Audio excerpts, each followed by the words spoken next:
आता बातमीत धाराशिवमधून आहे। धाराशिवमध्ये पावसासाठी शेतकऱ्यांचा महायज्ञ झालाय। बालघाटाच्या डोंगरावरील महादेव मंदिरात यज्ञ करण्यात आलाय।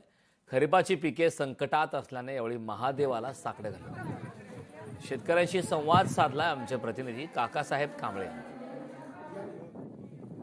धाराशिव जिल्ह्यातील भूम तालुक्यातील हंडोगरे गावात बालाघाटाच्या डोंगर रांगेत वसलेल्या सर्वात उंच महादेव मंदिरात आज शेतकऱ्यांनी मोठा यज्ञ केलाय। कारण जिल्ह्यातील शेतकऱ्यासाठी पावसाची गरज आहे आणि हा यज्ञ काय आहे, नेमका त्यांनी काय यज्ञ केला आपण जाणून घेऊया। बाळासाहेब पाटील आहेत माझ्यासोबत। काय सांगाल पाटील साहेब, काय यज्ञ करावे वेळ आहे तुम्हाला?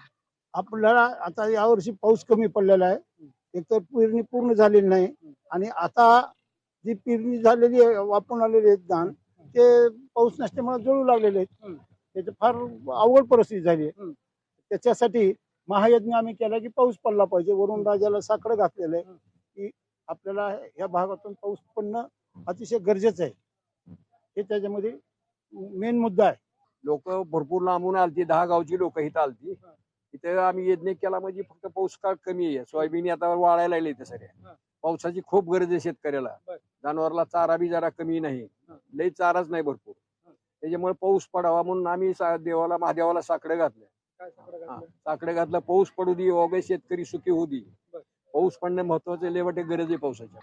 पाऊस पडला पाहिजे। पाऊस जर नाही पडला तर सोयाबीनला एकही दाणा भरत नाही। कारण ह्या 4 दिवसात जर पाऊस पडला तरच सोयाबीन भरतंय, नाही तर काही नाही, सगळं उपटायची पाळी येणार आहे त्याची।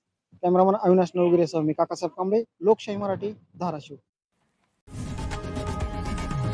लोकशाही मराठी ऐका, पहा, जागरूक रहा।